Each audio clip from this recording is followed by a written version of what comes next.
주 여호와의 말씀이니라. 보라, 날이 이를지라 내가 기근을 땅에 보내리니 양식이 없어 주림이 아니며 물이 없어 가람이 아니요 여호와의 말씀을 듣지 못한 기가리라. 사람이 바다에서 저 바다까지 북쪽에서 동쪽까지 비틀거리며 여호와의 말씀을 구하려고 돌아다녀도 얻지 못하리니 그날의 아름다운 처녀와 젊은 남자가 다 갈아여 쓰러지리라. 사마리아의 제대 우상을 두고 맹세하여 이르기를 하나 내 신들이 살아 있음을 두고 맹세하노라 하거나 브엘세바가 위하는 것이 살아 있음을 두고 맹세하노라 하는 사람은 엎드러지고 다시 일어나지 못하리라. 아멘. 아멘. 오늘 말씀을 통해서 무엇이 문제인가 라고 하는 제목으로 함께 은혜를 나누기를 간절히 소망합니다. 사모하는 만큼 오늘도 귀한 은혜가 여러분 심령 가운데 쌓이게 될 줄 분명히 믿습니다. 2020년 통계, 우리나라 통계에 의하면 우리나라 남자의 40%가 비만이라고 합니다. 저도 40%에 들어갑니다. 저도 이게 특선 저울로 올라가서 핸드폰이랑 연동되는 게 있거든요. 그거 올라가면 그냥 몸무게만 나오는 게 아니라 뭐 체지방, 지금 육체적인 나이, 뭐 여러 가지 뭐 대사량이라든가 뭐 단백질량이라든가 여러 가지가 조사가 되어서 나와요. 참 좋은 시대입니다. 비만 정도도 나오는데 저는 비만으로 나옵니다. 40%에 해당되는 거죠. 반면에 2015년도 아프리카 통계에 의하면 아프리카에서 기아 인구가 23%에 해당된답니다. 그러니까 아프리카 지역에 보여다. 보여다. 4명 중에 1명은 먹을 것이 없어서 굶는다는 거예요. 또 아이들로 이야기하면 1분에 23명이 죽어간답니다. 1분에 23명이면 거의 2초 몇에 1명씩 죽어가는 거예요. 배고파서. 굶주림의 문제 때문에. 자, 그런데 이 인간의 굶주림의 문제는 해결할 수 있을까요? 없을까요? 해결할 수 있습니다. 나라와 나라가 민족이 있는 자들이 없는 자들과 머리를 맞대고 어떻게 하면 좋을까? 라고 박애정신, 희생정신을 발휘하면 육신의 배고픔의 문제는 해결돼요. 그냥 단순히 아유 그런 사람들 죽어가면 어떻게 아이고 야 1분에 23명의 아이들이 죽는데 불쌍하다. 이 정도 선에서 그냥 조금 생각하고 마는 것이 아니라 우리도 도울 수 있는 방법이 있잖아요. 마음과 물질이 따르면 구해낼 수 있어요. 한 달에 10,000원, 한 달에 몇천 원만 내가 기부를 하면은요, 아프리카에 있는 그리고 미국에 있는 배고픔의 문제가 있는 사람들 한 명 살릴 수 있다니까요. 살린다 못해 그들의 교육도 미래도 책임질 수 있어요. 이런 사람들이 많이 늘어나야 됩니다. 많이 늘어나면 우리나라뿐만 아니라 세계의 배고픔의 문제, 굶주림의 문제 다 해결할 수 있어요. 우리나라 사람들은 참 정이 있는 것 같고 사랑이 참 많이 있는 것 같습니다. 그래서 하나님이 선택한 제2의 이스라엘 민족이다 라고 하는 말을 하는지도 모르겠어요. 반면에 우리 이웃나라 일본은요, 아예 통계적으로 남을 돕지 않는 나라 중에 OECD 국가 중에 1위입니다. 그래놓고 지금 뭐라 그래요? 자기들 뭐 여러 가지 천재지변 앞에 코로나 앞에 그러니까 우리가 너희들 일제시대 때 도와줬으니까 니들이 우리가 이번에 우리 도와줄 차례입니다.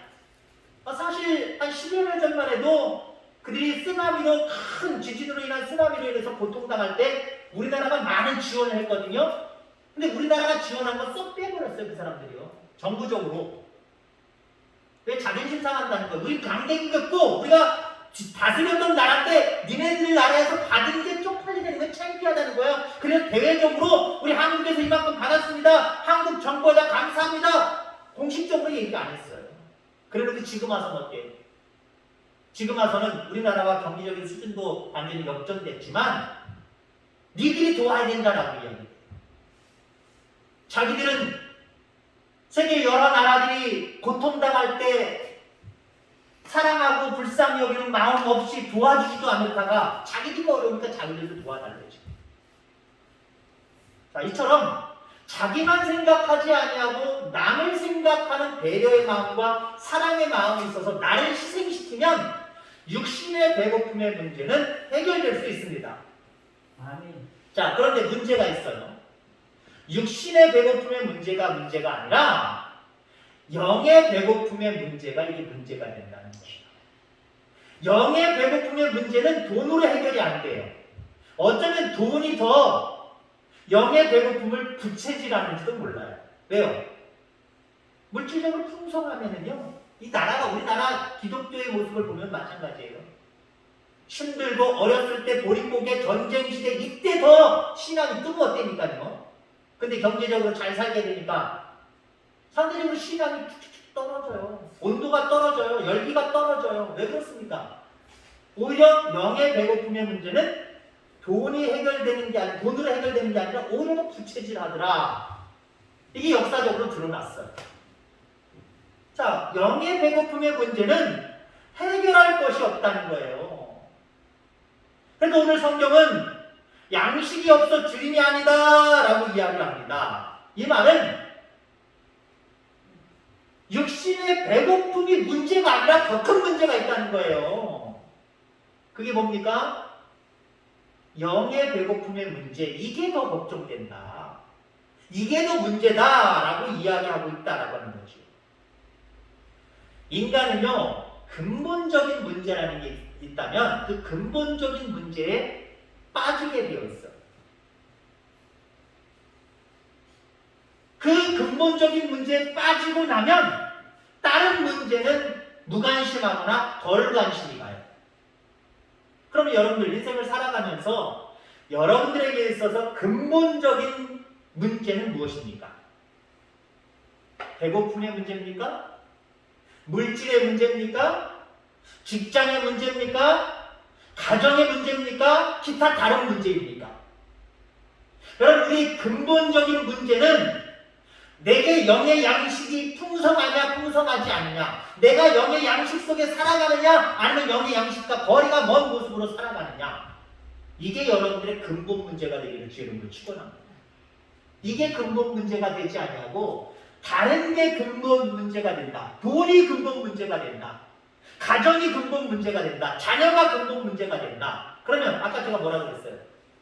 다른 문제, 그것도 다른 문제라고 할 것도 없이 더 중요한 문제가 있을 수 있는데 영의 문제가 더 중요한 문제잖아요. 영의 양식으로 배부르는 게 이게 정말 좋은 건데 이 문제가 있을 수 있잖아요. 이 문제 무관심하다니까요. 덜 관심이 간다니까요. 안 돼요, 여러분들. 우리의 인생이 마치는 날 동안 우리의 근본적인 문제는 영의 문제여야 됩니다. 영의 문제. 우리 살만 조금 빠져도 살만 조금 쪄도 어때요? 거울을 바라보고 저울 위에 올라가서 내려오면서 깊은 한숨을 쉬죠. 키로수가 더 나가면 아이고 큰일 났네, 있고 살쪘네, 살 빼야 되는데 한숨을 쉬어요. 빠지면 물론 좋아하는 사람들도 있지만 비만했던 사람이 조금이라도 빠지면 좋아하겠죠. 그러나 빠짐으로 인해서 힘이 없고 매가리가 없고 그렇다고 생각해보세요. 그럼 근심이 쌓일 거예요. 혹시 내가 무슨 병이 걸린 건 아닌가? 왜 그렇지? 큰일 났네. 여러분, 영의 저울에 자주 올라가시길 주의 이름으로 축원합니다. 여러분의 영의 상태를 한번 살펴보시길 바랍니다. 아까 제가 유튜브 시대 좋아졌다고 했잖아요. 특수한 저울이 있으면 그 저울과 내 핸드폰에 깔기만 하면, 그 자료들을 깔기만 하면 연동이 돼서 저울에 올라가서 직접적으로 내가 눈으로 숫자를 확인할 수도 있지만 그 외에 여러 가지들을 다 확인할 수가 있어요. 여러분, 그렇습니다. 늘 하나님의 말씀 위에 올라서시길 바랍니다. 그래서 여러분의 영의 상태를 살펴보셔야 돼요. 적어도 하나님의 말씀으로 내가 풍성하게 배불러 있는가, 아니면 뭔가 이 영양실조가 걸려있지 않는가 한번 생각해 보셔야 돼요. 영의 문제가, 영의 배부름의 문제, 배고픔의 문제가 내 근본적인 문제가 되어야 된다는 거죠. 그렇지 않으면 정말 영의 문제에 무관심하거나 영의 문제에 덜 관심을 갖게 되는데, 이건 치명적인 거예요, 우리들에게는. 영원한 생명의 나라가 예비되어 있고 마지막 때 하나님의 심판이 임한다라고 하는 사실을 기억할 때 우리에게 치명적이 된다니까요. 잘 아는 우리 동화 있잖아요. 개가 어디서 뼈다귀 큰 걸 하나 물고 개구리를 건너가잖아요. 돌다리를 건너가잖아요. 근데 그 밑에 있는 물 속에 자기가 비치는 줄도 모르고 다른 개가 뼈다귀 하나를 물고 가는데 어떻게 했습니까? 그거 뺏어 먹으려고 왈왈 짖는 순간 자기가 물었던 뼈가 떨어져 버렸잖아요. 결국 다 잃어버렸어요. 결국 하나였어요. 두 개가 아니었어요. 하나였어요. 다 잃어버렸어요. 여러분들, 우리가 영의 문제에 신경 쓰지 아니하고 다른 것에 문제를 쏟고 또 다른 문제의 근본적인 문제를 삼아서 그것에 걱정하고 염려하는 삶을 살아가면 영적인 문제 다 잃어버리는 거예요. 소홀히 대하게 되어 있는 거예요. 여러분, 영적인 문제에 더 깊은 관심을 가지고 살아가게 되기를 주의 이름으로 축원합니다. 아멘. 자, 그래서 영적이지 못하고 육적인 모든 문제 속에 살아가는 모든 모습들을 솔로몬은 헛되다 한마디로 우리에게 교훈해 주고 있어요. 근본적인 문제가 돈이다, 자녀다, 가정이다, 회사다, 뭐다 라고 하는 그 모든 문제가 다 헛것이 되는 거예요. 헛것이라는. 그 헛것인 것을 여기서 하셔야 돼요. 하나님 나라에 가서 헛것이었다 하는 순간 늦어버리는 거예요. 내가 헛된 짓을 지금 여기서 하고 있구나. 여기 살아있는 동안, 육신을 가지고 있는 동안 깨달으셔야 됩니다. 한 선비가 사공의 배를 타고 강을 건너고 있습니다. 가만히 가긴 뭐하니까 대화를 둘이 나누기 시작합니다. 선비가 사공에게 물었습니다. 당신 글을 쓸 줄 아십니까? 글을 쓸 줄 아느냐? 하면 반말로 그랬겠죠. 선비니까. 그러니까 나는 글을 잘 모릅니다. 쓸 줄도 모릅니다. 그랬더니 너는 세상 사는 맛을 모르겠구나 라고 선비가 이야기합니다. 또 질문을 합니다. 너는 그럼 공자의 가르침을 아는 게 있느냐? 아유, 제가 글도 모르는데 공자의 가르침을 내가 어떻게 알겠습니까? 그랬더니 선비가 아유, 너는 인간의 도리를 모르며 살아가고 있구나 라고 이야기합니다. 그럼 너는 글을 읽을 줄은 아느냐? 쓸 줄 아느냐고 그랬더니 이제 읽을 줄 아느냐 물어봅니다. 그랬더니 이 사공이 이야기하지요. 나는 까막눈입니다. 글을 읽을 줄도 모릅니다. 그랬더니 이 선비가 그럼 자넨 왜 세상을 사는가? 라고 혀끝을 차드리는 거예요. 그때 그 배가 잘 가다가 암초에 부딪혀서 배에 구멍이 생겨서 물이 막 들어오기 시작합니다. 이번에는 사공이 선비한테 다급하게 질문합니다. 선비님, 당신은 수영을 할 줄 아십니까? 나 모르는데. 그랬더니 사공이 하는 말이 당신은 이제 죽은 목숨입니다 라고 이야기했대요. 여러분, 우리가 세상적으로 아무리 똑똑하고 아무리 많은 사상을 우리가 알고 있고 이론을 알고 있고 상식을 알고 있고 많은 지식을 쌓았다고 할지라도요, 수영을 할 줄 모르는 그 선비와 똑같은 모습으로 하나님 앞에서 우리가 멸망당하고 영원한 구원을 받지 못한다고 한다면 그것만큼 어리석은 게 어디 있어요? 정말 우리나라만큼 사상 때문에 사람을 죽이기도 하고 살리기도 하는 나라는 없을 겁니다. 조선시대를 비롯해서 많은 시대 속에서 우리나라 사람들은 서로 사상 때문에 두 편이 되고 세 편이 되고 그렇게 살아갔지요. 지금도 어때요? 지금도 하나인 것 같지만 좌파니 우파니 이당이니 저당이니 서로 생각하는 건 다르다고 자기들의 생각이 옳다고 얼마나 많은 싸움들을 벌이고 있습니다. 여러분, 사람들은 사상이나 이념 혹은 지식이 귀한 것으로 생각하지만 사실은 이것으로 우리는 구원받는 게 아니에요. 이 선비가 구원받을 수 있는 것은 글을 읽을 줄 알아야 되는 것도 아니었고, 글을 쓸 줄 알아야 되는 것도 아니었고, 공자의 사상을 알아야 되는 것도 아니었고, 단순하지만 수용할 줄만 알면 그 선비는 살았을 수 있었을 거예요. 근데 어떻게 됐을까요? 결과는 저는 몰라요. 여러분들 상상이 바뀌는 거죠. 배가 가라앉고 그는 살아날 수 있었을까요? 없었을까요? 물론 살 수는 있었을 거예요. 배가 가라앉아도 뭐 부표라든가 뭐가 있으니까 그 붙들고 있어서 살려주세요 하면 누군가 와서 살려주겠죠. 뭐. 그래서 살 수는 있었겠지만 마지막 구원에서는 그런 것도 없어요. 하나님의 심판의 때는요, 그런 것도 없어요. 다 가라앉아버려요. 아무것도 잡고 우연찮게 구원받았다, 운 좋게 구원받았다, 이거 없다니까요. 우리가 무엇을 붙드느냐에 따라서 구원받는 거예요. 세상적인 것에 근본 문제를 삼고 그것만 매달리는 사람들 구원받지 못해요. 그러나 영적인 것에, 하나님이 기뻐하시는 것에 근본 문제를 삼고 그 문제를 해결하려며 몸부리게 신앙생활하며 살아가는 사람들은요, 다 살 수 있어요. 아멘. 여러분, 어쩌면 이 땅에 있는 사상, 뭐 어떤 지식, 어떤 생각, 이 틀에 여러분들 매여있지 말고요, 오로지 하나님 말씀에 집중하며 살아가는 저와 여러분들 다 되기를 주의 이름으로 축원합니다. 아멘. 오늘 12절로 14절의 말씀을 다시 한번 읽어드리면요, 사람이 이 바다에서 저 바다까지, 북쪽에서 동쪽까지 비틀거리며 여호와의 말씀을 구하려고 돌아다녀도 얻지 못하니 그날의 아름다운 처녀와 젊은 남자가 다 갈아여 쓰러지리라. 사마리아의 죄가 누상을 두고 맹세하기 이르기를 가나 내 신들이 살아있음을 두고 맹세하노라 하거나, 부엘세바가 위하는 것이 살아있음을 두고 맹세하노라 하는 사람은 엎드러지고 다시 일어나지 못하리라. 하나님을 구한다고 뛰어다니지만 말씀에 집중하지 아니하고 말씀을 얻지 못하면 결국 그들이 구한 것은 무엇이냐? 단이라는 거예요. 단이 뭐예요? 제사를 지내는 단이라는 거죠. 그래서 여기서 말하는 단은 하나님 앞에 예배하는 경건의 단을 얘기하는 것이 아니라 우상의 단을 얘기하는 거예요.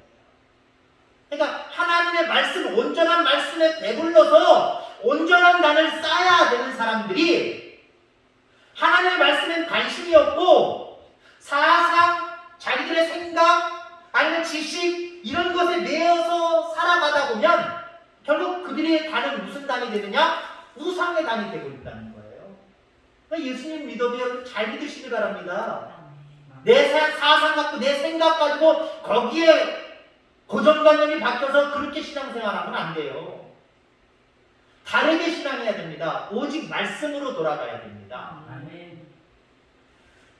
이 말은요, 마치 뭘 연상할 수 있냐면요, 모세가 하나님 앞에 부름을 받아서 시내산에 말씀 받으러 올라갔잖아요. 모세는 말씀을 받으러, 십계명을 받으러 올라갔단 말이에요. 그러면 그 말씀을 사모하며 기다려야죠. 밑에 있는 이스라엘 백성을 얘기하는 거예요. 말씀, 그 중요한 것을 하나님이 모세를 부르셔서 모세와 대면하시고 모세를 통해서 내려주시는 거예요.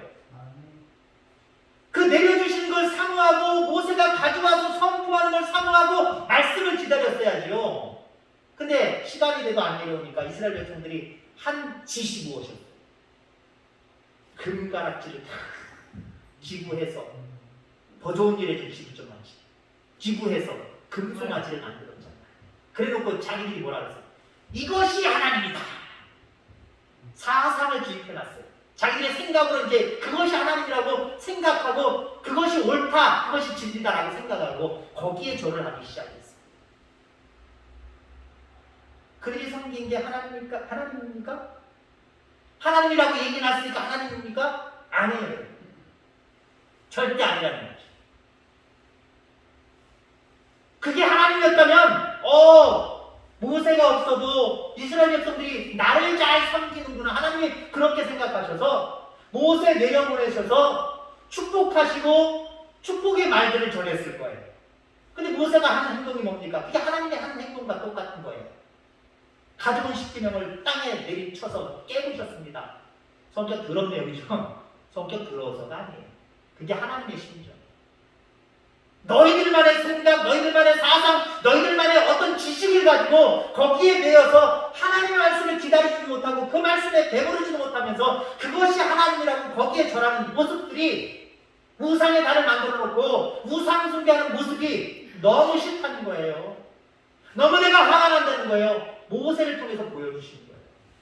그만큼 하나님 화나셨다는 것을 보여주고 있다는 거예요.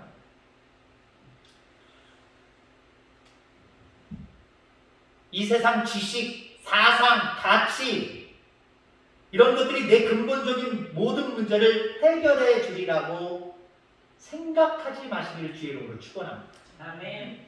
그것 때문에 망할 수도 있고요. 그것 때문에 나중에 나는 주여 주여 했지만 하나님이 나는 너 모른다라고 하나님이 천국의 자리로 들이시지 않냐고 지옥으로 내쫓으실 수도 있어요. 이것을 깨달았던 사람을 히브리서 기자는 모세라고 우리에게 히브리서에서 증거하고 있습니다. 히브리서 11장 24절 이해에 보면 믿음으로 모세는 장성하여 바로의 공주의 아들이라 칭함을 거절하고 도리어 하나님의 백성과 함께 고난을 받기를 잠시 죄악의 낙을 누리는 것보다 더 좋아하고 그리스도를 위하여 받는 능력을 애굽의 모든 부하보다 더 큰 재물로 여겼으니 이는 상 주심을 바라봅니다. 모세는요, 하나님이 더 소중한 것을 알고 애굽의 학문, 지위, 모든 자기가 쌓았던 사상, 이론, 지식 이 모든 것들을 버렸다는 거예요. 그러니까 여러분들 모세가 그렇게 하나님의 일꾼으로 쓰인다는 겁니다. 그걸 버렸기 때문에. 근데 세상에 많은 신앙인들은 어때요? 믿지 않는 사람들은 어때요? 말씀을 붙들고 하나님을 온전히 붙들기보다는 이상한 것들을, 주변 짜투리 이상한 것들을 붙들려고 해요. 저는 이렇게 뭘 기억을 하고 뭘 알아보고 뭐 이런 것들의 기능이 좀 약한 것 같아요. 그러니까 여러분들 예를 들어서 이름을 막 여러 사람이 갑자기 나랑 관계를 맺게 됐는데 그 사람들의 이름을 외우는 거 저는 한참 걸려요. 얼굴을 외우는 것도 한참 걸려요. 반면에 우리 집사람은 좀 빨라요. 그거 내가 잘못됐다라고 이야기할 수 없고요. 사람마다 하나님이 다른 기능을 주셨으니까 그런 기능으로는 제가 좀 약해요. 그리고 다른 사람에 대해서 관심을 잘 안 갖는 부분이 있는데 어떤 부분에서냐? 신학을 공부하면서도 그렇고 지금도 그렇고요. 어떤 분들이 어떤 교회 누구 목사님 아세요? 그러면 저는요 모른다고 대답할 때가 참 많아요. 그러면 상대방이 나에게 직접 그렇게 이야기도 하지만 그런 눈으로 쳐다볼 때가 있어요. 어떤 눈? 아니 목사님이라는 분이 그 목사님을 모른단 말이에요? 그 교회 그 목사님을 모른단 말이에요? 그것도 모르고 어떻게 목회를 해요? 한마디 이렇게 얘기하거나 이런 눈초리를 저를 바라볼 때가 있어요. 아니요, 저는 그런 사람들 몰라도 목회 잘하고 있습니다. 잘하고 있나요? 저는 그런 분들 막 외우고 그렇다더라 나도 한번 세미나 가볼까봐. 여러분들 이단의 교주들이 정통 기독교를 믿다가 교주가 된 분들 두 가지입니다. 처음부터 악한 영이 그 속에 들어가서 내가 하나님이다 라고 성도들을 세뇌교육 시켜서 자기가 하나님처럼 많은 성도들에게 추앙을 받는 그런 이단도 있고요. 그 목사님은 간절하게 좀 겸손하게 목회를 잘 하려고 하면서 뭔가 하나님이 주신 게 있어서 자꾸 이야기하려는데 주변에 있는 다른 목사님들이나 주변에 있는 다른 사람들이 당신이 하나님입니다 라고 추대를 해서 이단의 교주가 되신 분들도 있어요. 저는 두 번째 그렇게 교주가 되신 분을 직접적으로 저는 경험해 본 적이 있어요. 처음엔 괜찮았던 분이에요. 참 배울 것이 많았던 분이에요. 그런데 어느 순간부터 제 눈에 이상한 것이 보이더라고요. 찬송할 때 이미 와서 함께 찬송을 부르고 찬양대랑 같이 찬송을 부르고 있어야 될 목사님이 안 들어오기 시작해요. 그리고 나중에 찬송 한 30분, 40분 실컷 하는데 저쪽 문이 옆이구나. 이 강대상 옆에 큰 문이 열리니까 저쪽에 복도가 보일 거다니. 그분을 추종하는 목사님들이 두 줄로 무슨 깡패 조직 같아요. 딱 서 있어서 인사하고 그 목사님이 싹싹 부르고 한 사람이 그 목사님 가방을 들고 성경책 가방을 들고 딱 쫓아다니더라고요. 그리고 딱 쓰더라고요. 그때 부목사 시절 담임 목사님한테 목사님 이 집단 이상합니다. 제가 감히 담임 목사님한테 그랬어요. 근데 담임 목사님은 아직 깨닫지 못하고 괜찮아 뭐가 문제가 있어? 아니요 그 목사님은 문제가 없는 것 같은데 그 옆에 사람들이 점점 그분을 하나님 이상으로 모신 것 같습니다. 뭔가 잘못됐습니다. 그리고 제가 거기서 부목사를 한 몇 개월 하다가 이제 다른 단독 자리가 나서 충청도로 올라왔었습니다. 아니나 다를까 몇 개월 후에 거기 교인들이랑 소통을 하잖아요. 목사님들하고 소통을 하잖아요. 교단들마다 이 단어로 정지했어요. 내가 하나님이 되기 싫어도요. 옆에서 부추기면 된단 말이에요. 왜 그래요? 오직 성령의 말씀에 목마르면 그 말씀에만 집중하면 물론 그 말씀을 전해주시는 주의 사자가 귀하지만 말씀이 더 귀한 거예요. 하나님이 더 귀한 거예요. 근데 이건 언제가 싹 사라지고요. 이상한 것들이 자기들의 따르는 추종하는 도구가 되버려요. 여러분들 그래서는 안 돼요. 우리들에게도 있어요. 알게 모르게 내가 생각하는 고정관념들. 고정관념. 엠마오로 가는 두 제자들. 예수님이 나타나셔서 뒷동로가 되셔서 계속 이야기를 나누시는데 그분이 예수님인지 부활하신 예수님인지 알아보지 못하잖아요. 눈이 어두워서. 알아보지 못해요. 왜 알아보지 못했을까요? 고정관념에 쌓여 있었기 때문이에요. 어떤 고정관념? 죽은 사람은 살 수 없어. 근데 이미 여자들이 빈 무덤을 보고 와서 예수님이 살아나셨다고 하는 얘기를 듣고도 그 사람들은 엠마오로 지금 도망가는 중이거든요. 옛날의 생활을 회상하면서 옛날로 돌아가고 있는 중이거든요. 근데 그 앞에 나타난 그래서 계속 대화를 나누시는 예수님을 예수님으로 알지 못했어요. 왜? 너무 고정관념에 박혀 있었어요. 죽은 사람 같은 살아나 말도 안 되는 소리 하고 있어. 그러니까 예수님이 예수님인지 몰라요. 근데 계속해서 말씀을 들으니까 자기들도 얘기하지만 그분도 막 대단한 말씀들을 하셨단 말이에요. 그리고 그 예수님이 자기들과 함께 유하려고 이제 저녁을 먹으려고 하실 때 그 음식을 가지고 축사하실 때 그때도 눈이 딱 잡고 예수님이네? 그때 알아봤어요. 왜 알아봤을까요? 말씀을 자꾸 들으니까 말씀을 자꾸 들으니까 영이 자꾸 채워지니까 영의 눈이 띄어지는 거예요. 영의 눈은 안 띄어지고 세상적인 고정관념으로만 딱 사상으로만 생각으로만 지식으로만 쌓여있으니까 옆에 있어도 예수님이 안 보였는데 그걸 깨버리니까 뭐가 깼어요? 하나님의 말씀이 깨버리잖아요. 하나님의 말씀이 그래서 중요한 거예요. 여러분들 다른 사람으로 만들어버려요. 영의 눈이 띄었다고 생각해보세요. 조금 좀 낮춰서 생각을 해볼까요? 어디를 가는데 예를 들어 시합을 했다고 생각해보세요. 저기 있는 데까지 갔다 빨리 오는 사람이 씁니다. 근데 한 사람에게 눈을 가리고 한 사람은 눈을 다 뜨고 간다고 생각해요. 누가 이길까요? 누가 이길까요? 이기는 건 당연히 눈 뜬 사람이 이기고요. 눈 감긴 사람은 목적지도 못 가고 돌아오는 곳까지도 못 올 수도 있어요. 어쩌면 이상한 데 처박혀서 다칠 수도 있어요. 계속해서 헤맬 수도 있어요. 영의 눈을 뜬다라고 하는 것은요, 여러분들, 이걸 한 단계씩만 좀 더 높이면 되는 거예요. 그거 똑같은 거예요.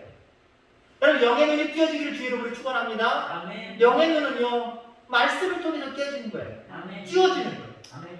여러분들, 영의 눈이 띄어지기를 주의 이름으로 축원합니다. 아멘. 세상에는 말씀을 하나님을 믿노라 하면서도 목말라 하는 사람이 많다라고 이야기를 합니다. 왜 그럴까요? 지금 이 시대는 말씀의 홍수 시대라고 하는데 왜 목말라 할까요? 가령 예를 들자면 여러분들 어느 나라에 홍수가 났다 생각해 보세요. 그 나라의 물건을 원주할 때 도와줄 때 여러 가지 중에 가장 귀한 것은 물입니다. 물. 아니 홍수가 났는데 물을 다 갖다 줘요? 홍수 속에 마실 물이 더 없는 거예요. 말씀의 홍수 시대 속에 살지만 하나님의 말씀을 간절히 소망하고 그 말씀 속에 살아가는 사람들은 점점 없어집니다. 먹긴 뭘가 먹은 것 같은데 배가 영적인 배가 채워지질 않아요. 늘 가람의 문제가 생겨요. 그 이유가 무엇일까요? 몇 가지를 이야기하려고 합니다. 떠먹여주는 것에 너무 익숙해서 딱딱한 것은 먹지 못했기 때문에. 왜 영적으로 배고파하고 있어요? 왜 갈급해하고 있어요? 떠먹여주는 것에 익숙하다는 거예요.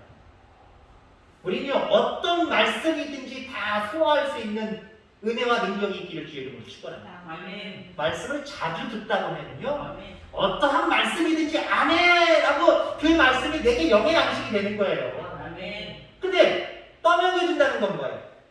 다른 말로 얘기하면 영적인 뭐라 그럴까요? 흔히 우리가 영양 불균형 가려먹는 것. 여러분 말씀 가려먹지 마시기 바랍니다. 아멘.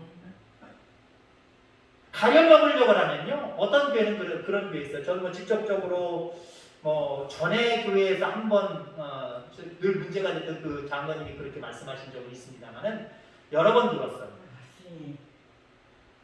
시간만 조금 지나도 목사님 오늘 예배 시간 지났습니다 라고 설교 끝나고 예배 끝나고 나가면 지적하는 장로님이 계셨고요. 그런 얘기를 들었고요. 그 다음에 오늘 말씀은 너무 예화가 많고 은혜 못 받았습니다 라고 하는 이야기를 들었던 목사님의 간증도 들었고요.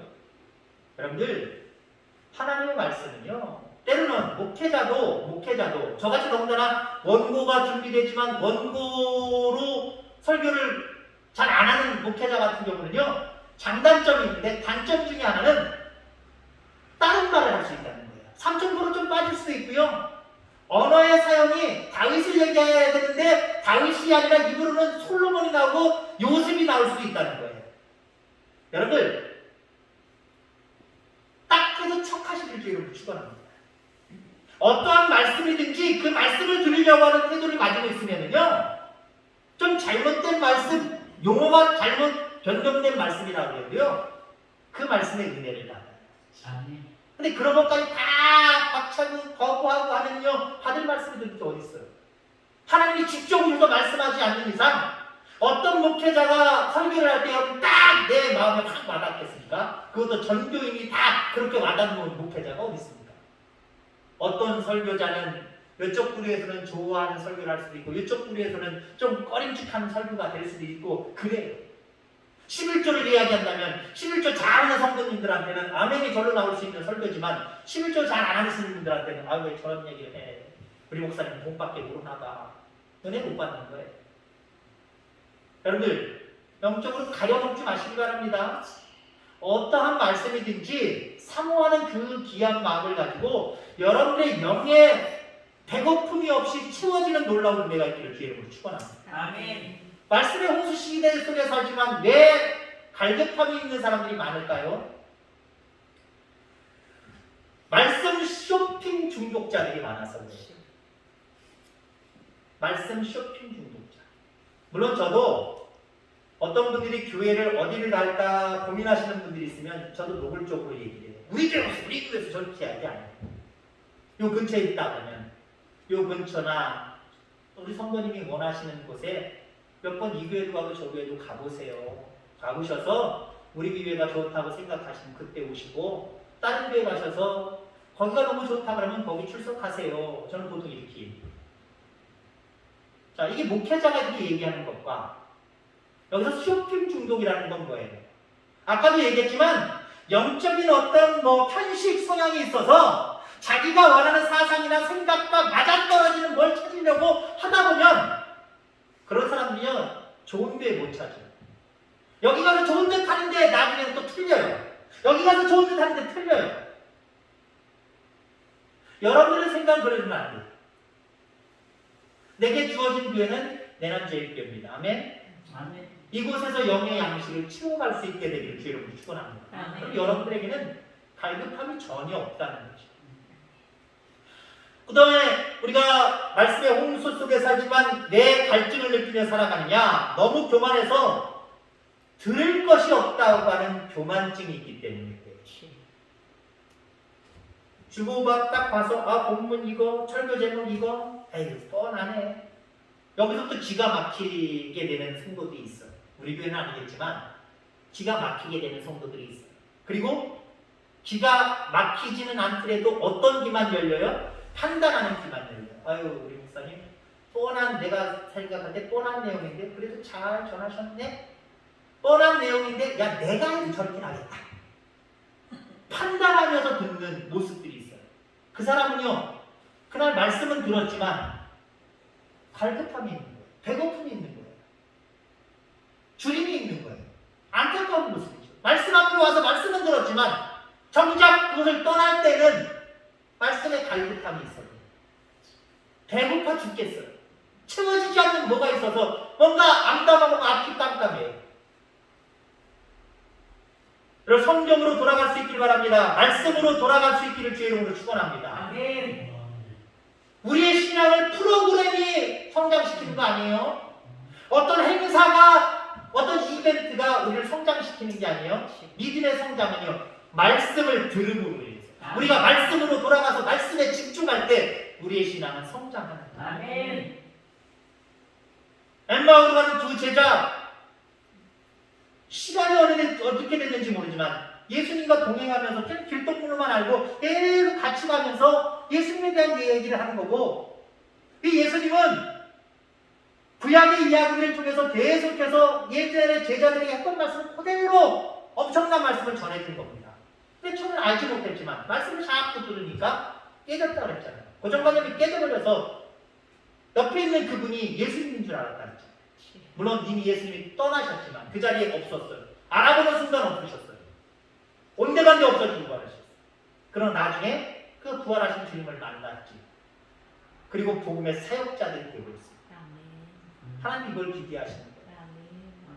그저 내 생각으로, 내 사상으로, 내 마음으로 아이고 예배 드렸다. 아이 난 그리스도인이다. 나는 천국 간다. 그 정도 선에서 만족하고 살아가는 모습이 아니라 말씀으로 깨어져서 우리의 말씀이 자라서 사명자로 쓰기를 하나님은 원하시는 거예요. 그냥 나 만족으로 신앙생활하는 신앙이 아니라 나를 뛰어넘는 능력으로 내가 성장해서 하나님의 복음의 일꾼이 되는 그 상황까지 하나님은 기대하시고 우리를 그렇게 성장시켜가기를 원하십니다. 말씀에 있지 아니하면 이러한 현상은 우리에게 일어나지 않습니다. 늘 말씀을 사모하고 말씀을 들을 수 있는 저와 여러분들 되셔서 하나님이 원하시고 기대하시는 그런 성도의 사명, 성도의 모습 지켜가시기를 주의 이름으로 축원합니다. 기도하겠습니다. 하나님 아버지